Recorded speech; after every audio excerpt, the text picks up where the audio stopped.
বিরাট খবর, তৃণমূলের বিদ্রোহী সাংসদরা তারা ফিরতে চাইছে তৃণমূলে। আরো স্পষ্ট করে যদি বলি, কদিন আগে তৃণমূলের বিদ্রোহী সাংসদরা যারা এনসিপিআই এর হাত ধরেছেন তাদের মধ্যে বেশ কয়েকজন নাকি মমতা বন্দ্যোপাধ্যায়ের কাছে কালীঘাটে ফিরতে চাইছেন। তারা কারা? কোন সাংসদরা ফিরতে চাইছেন? এই কদিনে কি এমন হলো? আর পুরো বিষয়টি ঠিক কোন জায়গায় দাঁড়িয়ে কেনই বা এই খবর বেরিয়ে এলো? আর তারা ফিরলে মমতা বন্দ্যোপাধ্যায় কি তাদেরকে নিতে পারবেন? কল্যাণ বন্দ্যোপাধ্যায়ের হুঁশিয়ারিটা কিন্তু আমরা কেউ ভুলিনি। কি মনে হয় আপনাদের? আজকের ভিডিও সেই ইন্টারেস্টিং টপিক, সেই ইন্টারেস্টিং বিষয়কে নিয়েই। বেঙ্গল ভয়েসে স্বাগত। প্রত্যেক দিনের মতো আজও আপনাদের সঙ্গে আমি স্মৃতি। কদিন আগেই সকাল বিকাল ধাক্কা দিয়ে এনসিপিআইতে গিয়েছিলেন। তৃণমূলকে, মমতা বন্দ্যোপাধ্যায়কে ঘুম উড়িয়ে দিয়ে সকালে একজন যাচ্ছেন তো বিকেলে একজন যাচ্ছেন। সেই সাংসদরা ফিরে আসতে চাইছেন তৃণমূলে।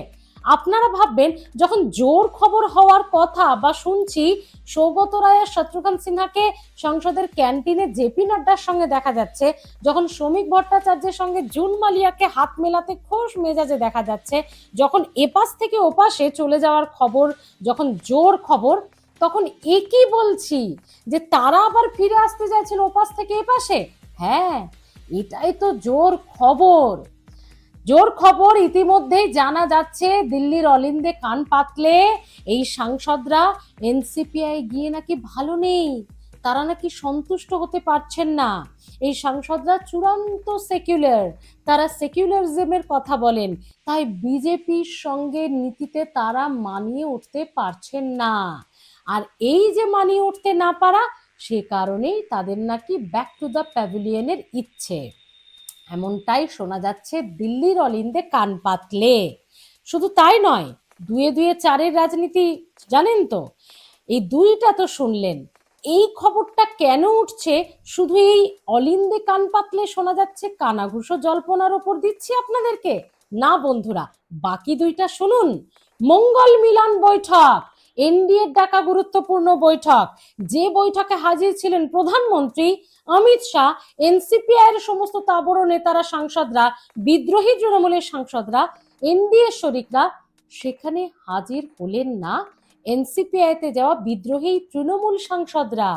আর সেটা আবার কখন? যখন তারা সংসদে হাজির। সংসদে হাজির এই সাংসদরা, সেই সংসদ চত্বরে হওয়া বৈঠকে, এনডিএর বৈঠকে তারা গেলেন না। মানে স্পষ্ট বুঝিয়ে দিলেন আমরা যেতে চাই না, এড়িয়ে গেলেন। আরে সুদীপ বন্দ্যোপাধ্যায় দেবও যায়নি এই মঙ্গল মিলন বৈঠকে, মোদিজির বৈঠকে, কিন্তু তারা তো কলকাতায় ছিলেন।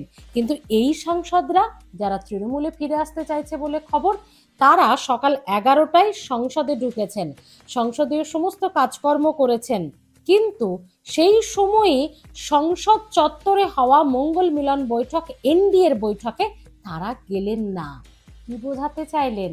ওই যে অসন্তোষ, ভালো লাগছে না, এটাই কি বুঝিয়ে দিতে চাইলেন যে আমরা নেই তোমাদের সাথে? না, মুখে ভাই এটা কেউ কিছু বলেনি, এই সাংসদরা সেটা বলেননি। কিন্তু দুয়ে দুয়ে চার তো রাজনৈতিক মহলের একাংশ বিশ্লেষকেরা করবেন, এটাই তো তাদের কাজ।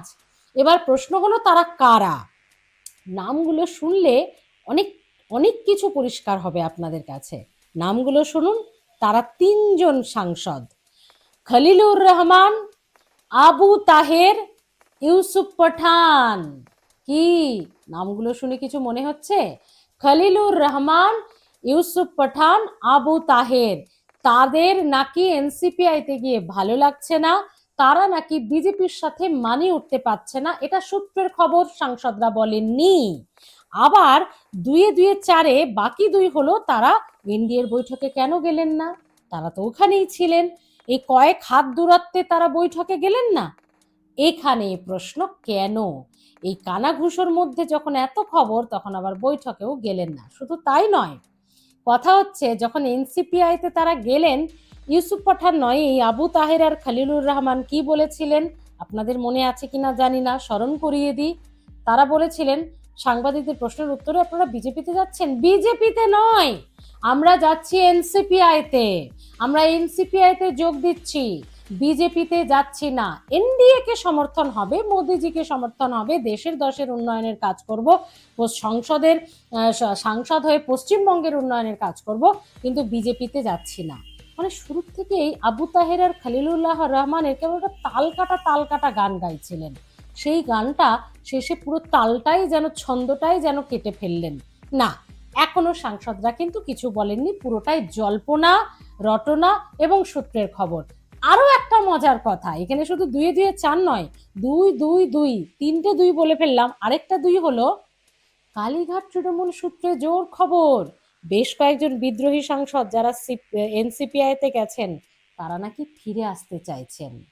তার মানে ভাবুন কতগুলো দুই বললাম আপনাদেরকে, চারটে দুই বলে ফেলেছি, দুই দুই দুই দুই, 8 হয়ে গেল।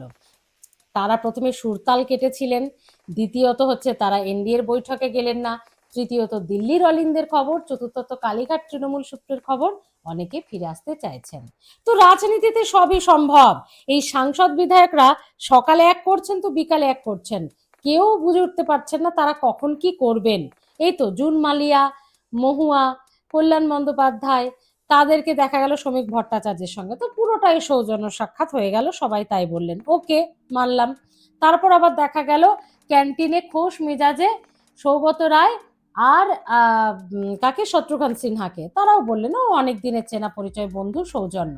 ও হ্যাঁ, আরেকটা বিষয়, সৌগত রায়কে সাংবাদিকরা প্রশ্ন করেছিলেন যে এই তিনজন বৈঠকেও গেলেন না, এই তিনজন শোনা যাচ্ছে নাকি কালীঘাটে ফিরতে চাইছেন তৃণমূলে। সৌগত রায় কিন্তু এড়ালেন না, খুব সুন্দর উত্তর দিলেন, কি আরে ফিরতে চাইলে মমতাদির সাথে কথা বলুক, মমতাদি বিবেচনা করবে। এই সাংসদরা সবাই স্বাধীন নাগরিক, তারা মতামত, তাদের ব্যক্তিগত মতামত আমি তো বলতে পারবো না, তারা কথা বলুক, মমতাদি নিশ্চয়ই বিবেচনা করবে। তার মানে পুরোটা কিন্তু না বললেন না সৌগত রায়, বললেন কথা এগোতে। কিন্তু একটা প্রশ্ন এখানে খটকা থাকছে, কদিন আগে এই সংসদ চত্বরে দাঁড়িয়ে গদ্দার হ্যাঁ করে এই এতজন গদ্দার সাংসদ আছে, কি কল্যাণ বন্দ্যোপাধ্যায় একাই কাঁপিয়ে দিচ্ছিলেন বুকে পোস্টার নিয়ে, মনে আছে, গদ্দার গদ্দার বলে। তার আগেও মমতা বন্দ্যোপাধ্যায়কে বলে দিয়েছি এই গদ্দারগুলোকে যদি দলে ফিরিয়ে নেওয়া হয়, সে বিধায়ক বা সাংসদ হোক, যারা এই অবস্থায় দলকে লাথি মেরে গেছে, আমি দল ছেড়ে চলে যাব। তো মমতা বন্দ্যোপাধ্যায় কি করবেন বলুন তো, যদি এই সাংসদরা ফিরে আসতে চান, আবার অনেক বিধায়কও ফিরতে চাইছেন, ঋত শিবিরের অনেক বিধায়ক ফিরতে চাইছেন, এমনটাও জল্পনা, আবার এনারাও ফিরতে চাইছেন, এমনটাও জল্পনা। তা মমতা বন্দ্যোপাধ্যায় কি করবেন? কল্যাণ বন্দ্যোপাধ্যায়ের কথা বাদ দিয়ে কি এদেরকে আবার ফিরিয়ে নেবেন, নাকি গদ্দার মানে গদ্দার এটা ভেবে কল্যাণ বন্দ্যোপাধ্যায়ের মতো বিশ্বস্ত মানুষদেরই সঙ্গে রাখবেন? কারণ এটা তো বলতে হবে। আজ যাই হোক, মহুয়া মৈত্র, কল্যাণ বন্দ্যোপাধ্যায়, সৌগত রায়, কুণাল ঘোষ, আর কিছু নাম কি ভুলে যাচ্ছি, প্রতিভা মণ্ডল, এরা এই অবস্থাতেও কিন্তু মমতা বন্দ্যোপাধ্যায়ের হাত ছেড়ে যাননি, শুধু যাননি নয়, জোর গলায় লড়াই চালিয়ে যাচ্ছেন। তো এদেরকে বাদ দিয়ে কি মমতা বন্দ্যোপাধ্যায় এই সমস্ত সাংসদদের কথা ভাববেন যদি ফিরে আসতে চান? আপনাদের কাছে প্রশ্ন, যে দুই দুই দুই দুই করে 8 মেলালাম, মানে রাজনৈতিক মহলের একাংশের যা বক্তব্য যে মিলছে, এইভাবেই মিলে যাচ্ছে সমীকরণটা, সেটা কি একটা ইঙ্গিত? না হলে কেন বৈঠকে গেলেন না সংসদে থেকে? যদি দিল্লিতে না থাকতেন, সংসদে না থাকতেন হতো, কেন দিল্লিতে এরকম খবর, কেন কালীঘাট বলছে এরকম খবর? এই সমস্তগুলোই কিন্তু ভাবাচ্ছে রাজনৈতিক মহলের একাংশকে, আর সে কারণেই জোর জল্পনা, খলিলুর রহমান, ইউসুফ পাঠান, আবু তাহের, তারা নাকি মমতাদির কাছে ফিরতে চাইছেন, জোর জল্পনা। আপনারাই বলুন, এই সমীকরণটা কি হতে পারে নাকি পুরোটাই জল্পনা? আর ফিরলেই কি মমতা বন্দ্যোপাধ্যায়ের এদেরকে ফেরানো উচিত? কি মনে করছেন? কমেন্ট করে জানাতে হবে তো। আপনাদের খুব ভালো সুচিন্তিত মতামত কমেন্ট আকারে পাচ্ছি, খুব ভালো লাগছে। তর্ক বিতর্ক তো কমেন্টে চলতেই থাকবে, চলুক, এটাই তো হেলদি রাজনীতি, তাই না? তর্ক বিতর্ক হোক, ভাষা সমীচীন রেখে, শালীনতা বজায় রেখে। দেখতে থাকুন বেঙ্গল ভয়েস।